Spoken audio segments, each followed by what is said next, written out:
Hello friends, good morning all of you. मैं Sunil Sharma, your English teacher. दोस्तों, correct form of the verb के बाद अपन come back कर रहे हैं आपकी टेक्स्ट बुक पे। आपकी जो टेक्स्ट बुक है हनी कॉम, उसकी अपन ने दोस्तों ग्रामर पोर्शन चालू करने से पहले 5 चैप्टर कंप्लीट कर लिए थे।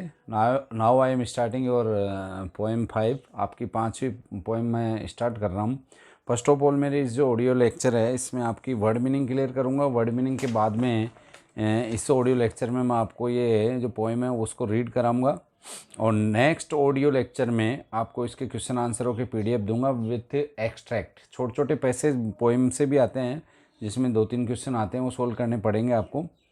ट्रीज हाउसेज यानी पेड़ों के ऊपर बना हुआ घर।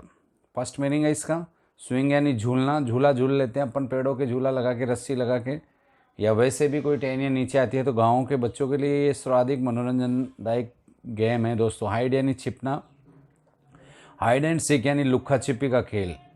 गाँव में जहाँ वृक्ष और वृक्ष बहुत ज़्यादा होते हैं वहाँ पे लुक्का छिपी खेलते हैं। ब्लो यानी बहना होता है दोस्तों। सेड यानी छाया होती है। पियर्स नाशपाती के लिए आता है ये word, you know also.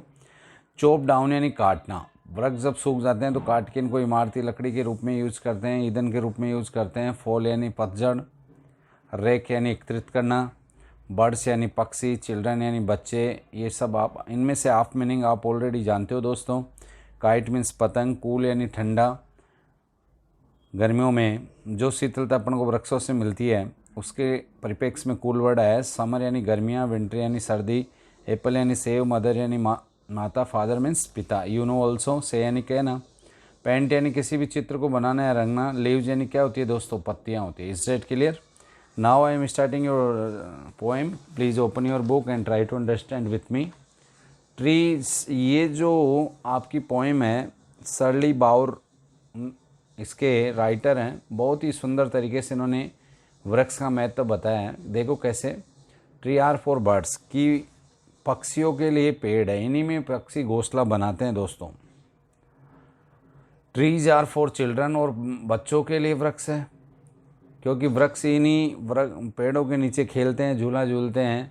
Trees are to make trees houses in, वृक्ष है पेड़ों से घनिष्ठ संबंध रखने वाले। जैसे खेतों में लोग इनके ऊपर अपनी सुरक्षा पोस्ट बना लेते हैं, मकान बना लेते हैं, या भूमध्य रेखा के आसपास जहाँ रोज़ बरसात होती है वहाँ नीचे पे वृक्षों के नीचे दलदल और जहरीले जानवर होते हैं, तो वृक्षों के ऊपर ही घर बना के रहते हैं दोस्तों। There are to swinging on, इसके अलावा जैसे इसकी शाखाओं पे झूला लटका कर झूला झूला जाता है, तो वृक्ष झूला झूलने के लिए। ट्रीज़ का यूटिलिटी, उपयोगिता बताई गई। Tree are for the wind to blow through, इसमें बताया जा रहा है कि पेड़ों के अंदर से हवा चलती है। हाँ, पेड़ों से हवा होकर निकलती है और उस हवा से जो इसकी सूखी पत्तियां हैं, मृतप्राय पत्तियां, वो नीचे झड़ जाती है। और पेड़ के वृक्ष के अंदर से जब हवा आपके नोज तक, नथनों तक आती है तो वो एक सुखद और आनंददायक होती है दोस्तों। इसीलिए गाँवों में कहा जाता है कि वृक्षों के नीचे जो लोग रहते हैं, सोते हैं, करते हैं, उनको पूर्णतः ऑक्सीजन मिलती है और कितनी लाभकारी रहती है। Trees are for the wind to blow through, उनमें से वृक्षों में से हवा का गुजरना एक सुखद है।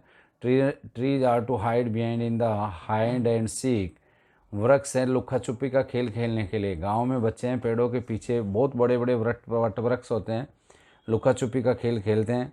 Trees are to have tea parties under, वृक्ष है चाय की छोटी मोटी, जैसे अपन पिकनिक पे जाते हैं तो पिकनिक पे दोस्तों क्या करते हैं कि वृक्षों के झुरमुट के लताओं के कुंजन में अपन गोट बनाते हैं। लोग चूरमा दाल बाटी बना के खाते हैं, चाय बनाते हैं। ऐसा ठंडा मौसम बरसात का जब रहता है उसमें आनंददायक, तो चाय पार्टी के लिए भी वृक्षों का महत्व है। Trees are for kites to get caught in, जब वृक्षों में पतंगे टक जाती है तो प्रकृति प्रेमी लोग ऊपर चढ़ते हैं और चढ़ के उन पतंगों को उतारते हैं, तो वो भी अपने आप में एक बहुत आनंद व्योर करने वाली एक घटना होती है। Trees are to make cool shade in summer, वृक्ष ही है जो गर्मियों में हमें शीतलता प्रदान करते हैं। वृक्षों के नीचे गाँव में अब जाके, हिंदुस्तान गाँवों का देश है, हर घर में लाइट करीब करीब पहुंच रही है, लेकिन फिर भी आज भी एक फीडर वाइज लाइट चलती है। जब लाइट नहीं आती है तो वृक्षों के नीचे ही लोग शीतलता महसूस करते हैं। Trees are to make no shade in winter, और सर्दियों में वृक्षों के बीच से जो सूरज की धूप की किरणें आती है वो भी अपने लिए आनंददायक होती है। Tree are for apples to grow on and pears, वृक्षों पर ही सेब और नाशपाती लगते हैं दोस्तों। फल जितने भी हैं, वृक्ष हमारे लिए कितने उपयोगी है ये इसमें बताया जाता है। Tree are to chop down and call a timber. वृक्षों को काट कर ये इमारती लकड़ियाँ प्राप्त की जाती है भवन बनाने के लिए। बहुत सारे खिलौने, बहुत सारे फर्नीचर वगैरह सब वृक्ष से ही है दोस्तों। ट्रीज़ मेक मदर से। और वृक्षों को देखकर ही माताएं कहती है कि चित्र बनाने के लिए कितना अच्छा दृश्य है। What a lovely picture to paint. कि चित्र बनाने के लिए कितना अच्छा दृश्य है। ट्रीज मेक्स फादर से। और वृक्षों को देखकर ही पिता कहते हैं what a lot of leaves to rake this fall. इस पतझड़ में कितनी अधिक सूखी पत्तियां इकट्ठा करने को मिल जाएगी, ये बात पिता कहते हैं, क्योंकि बहुत सारी पत्तियां झड़ती है। इस डेट क्लियर। तो इस दोस्तों इस पोइम में आपके जो पोइम को लिखने वाले कवि हैं सरली बाउर, उसने खूबसूरती से पेड़ों का महत्व मनुष्य के लिए बताया है। इस डेट क्लियर। इस अपने ऑडियो लेक्चर में वर्ड मीनिंग और इसको रीड किया है। नेक्स्ट लेक्चर में मैं इसके क्वेश्चन आंसर की PDF डालूंगा। Best of luck, go add. इसे बार बार सुने, समझे वर्ड मीनिंग के साथ। ओके भाई, थैंक यू।